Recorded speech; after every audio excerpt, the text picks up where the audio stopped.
के किनारे बसा हुआ था रामपुर, जहाँ लोग मिलजुल कर रहते थे। हर घर में खुशियों का बसेरा था, पर एक घर ऐसा था जहाँ अक्सर चुप्पी का माहौल रहता। उस घर में रहती थी मंगला। मंगला का पति रामू बहुत सख्त मिजाज का आदमी था। 2 बेटे और एक बेटी के बाप रामू को बेटों पर गर्व था, लेकिन अपनी बेटी के लिए उसके मन में कोई खास भावना नहीं थी। उसे लगता था कि बेटियां तो बोझ होती है। मंगला अपनी बेटी कंचन से बहुत प्यार करती, लेकिन पति की सख्ती के चलते कुछ बोल नहीं पाती थी। कंचन एक चंचल हंसमुख लड़की थी। उसकी बड़ी बड़ी आंखों में दुनिया देखने का सपना था, पर घर का माहौल ऐसा था कि उसके सपनों को उड़ने की जगह नहीं मिल पाती थी। रामू हमेशा उसे ये समझाता, बेटा तू लड़की है, तेरा काम है घर के कामकाज में हाथ बटाना और सही समय पर शादी कर घर बसाना। देख कंचन, पढ़ाई लिखाई का कोई फायदा नहीं, तुझे आखिर में चूल्हा चौका ही करना है। तू जितना जल्दी ये समझ ले, तेरे लिए उतना ही अच्छा होगा। लेकिन कंचन को पढ़ाई से बहुत लगाव था। उसे स्कूल जाना बहुत पसंद था। वो अपनी सहेलियों के साथ खूब खेलती और पढ़ाई में भी हमेशा आगे रहती। उसकी अध्यापिका मिस राधा उसे बहुत प्रभावित थी। एक दिन स्कूल में कंचन ने अपनी टीचर से पूछा, मिस, क्या मैं एक दिन शहर जाकर पढ़ सकती हूँ? मुझे डॉक्टर बनना है। बिल्कुल कंचन, अगर तुम मन लगाकर पढ़ाई करोगी तो तुम जरूर डॉक्टर बन सकती हो, लेकिन तुम्हें अपने घर वालों से भी बात करनी पड़ेगी। क्या तुम्हारे पिताजी तुम्हें पढ़ाई के लिए शहर भेजने को तैयार होंगे? कंचन की आंखों में उम्मीद की चमक थी, लेकिन उसे पता था कि ये काम आसान नहीं होगा। घर पहुंचते ही उसने अपनी माँ से कहा, माँ, मैं शहर जाकर पढ़ाई करना चाहती हूँ, मुझे डॉक्टर बनना है। मंगला का दिल तो जैसे खुशियों से भर गया, लेकिन वो जानती थी कि रामू को मनाना आसान नहीं होगा। बेटा, तेरी मनसा तो अच्छी है, पर तेरे बाबूजी को ये बात समझाना मुश्किल है। तुझे पता है उनका दिल बेटियों के लिए उतना नरम नहीं है। कंचन को अपनी माँ का डर समझ में आ रहा था, लेकिन उसने ठान लिया था कि वो अपने सपने पूरे करेगी। उसी रात जब रामू घर आया तो कंचन ने हिम्मत करके अपनी बात रखी। बाबूजी, मुझे डॉक्टर बनना है, आप मुझे शहर पढ़ने भेज दीजिए। मैं मेहनत करूंगी और आपका नाम रोशन करूंगी। रामू पहले तो जोर से हंसा, फिर गंभीर होकर बोला, इतना बड़ा सपना मत देखो, तुम्हारे पढ़ने का कोई फायदा नहीं। शादी के बाद ये पढ़ाई लिखाई सब धरी की धरी रह जाएगी। कंचन के सारे सपने एक पल में टूटते नजर आए। उसकी आंखें भर आई, लेकिन उसने कुछ नहीं कहा। मंगला से ये सब देखा नहीं गया।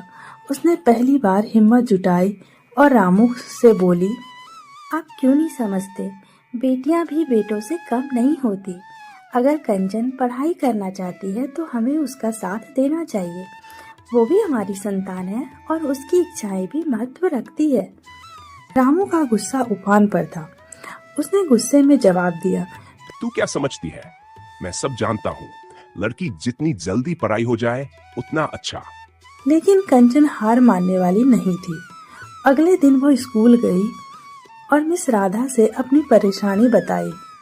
मिस राधा ने उसकी हिम्मत बढ़ाई और कहा, कंचन, जीवन में चुनौतियां आएगी, लेकिन अगर तुम सच्चे दिल से अपने सपने को पूरा करना चाहती हो तो तुम्हें हार नहीं माननी चाहिए। कंचन के मन में अब एक नया हौसला था। उसने तय किया कि वो अपने सपनों को कभी मरने नहीं देगी। घर लौटते वक्त उसकी मुलाकात गांव के सरपंच से हो गई। सरपंच साहब पढ़ाई लिखाई के बड़े हिमायती थे। उन्होंने कंचन की हालत देखी और पूछा, क्या बात है बिटिया, तू इतनी उदास क्यों लग रही है? कंचन ने धीरे धीरे सारी बात सरपंच को बता दी। सरपंच साहब को उसकी बातों में सच्चाई और हिम्मत दिखी। उन्होंने कंचन से कहा, तू चिंता मत कर, मैं तेरे बाबूजी से बात करूंगा। मैं जानता हूँ वह तेरी भलाई ही चाहेंगे। अगले दिन सरपंच साहब रामू के घर गए।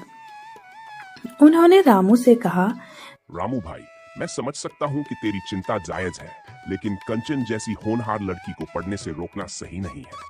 आज के जमाने में बेटियों को भी आगे बढ़ने का पूरा हक है। अगर उसे मौका मिलेगा तो वह जरूर कुछ बड़ा करेगी। रामू थोड़ा सोच में पड़ गया, लेकिन सरपंच की बातों का असर उसकी सोच पर पड़ा। मंगला भी ये देखकर खुश थी कि पहली बार कोई रामू के सामने खुलकर बात कर रहा था। आखिरकार रामू ने कहा, ठीक है, अगर सरपंच जी कह रहे हैं तो मैं इस पर सोचूंगा। कंचन की माँ ने उसे ये खुशखबरी सुनाई। कंचन की आंखों में खुशी के आंसू थे, लेकिन उसे पता था कि ये अभी शुरुआत है। उसे अब अपने बापूजी को विश्वास दिलाना होगा कि वो इस मौके का पूरा फायदा उठाएगी। अगले दिन से कंचन ने बहुत मेहनत की।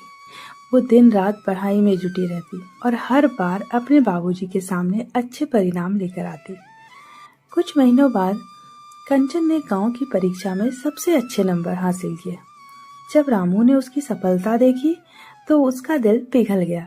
उसने सोचा, शायद मैं गलत था, मेरी बेटी वाकई कुछ बड़ा कर सकती है।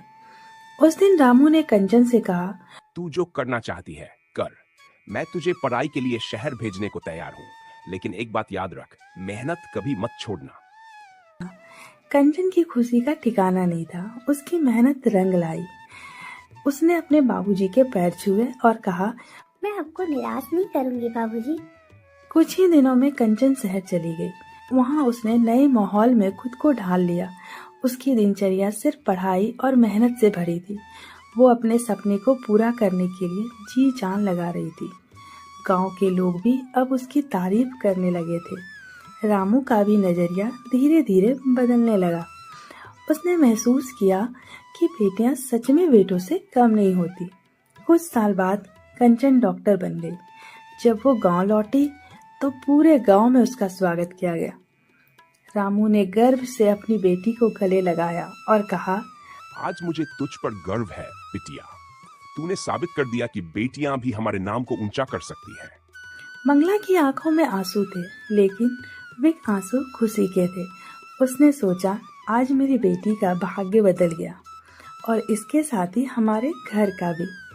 कंचन ने साबित कर दिया था कि अगर हिम्मत और मेहनत हो तो कोई सपना अधूरा नहीं रह सकता। आज रामू भी ये मान चुका था कि बेटियां बोझ नहीं होती, बल्कि वे भी अपने घर की शान होती है।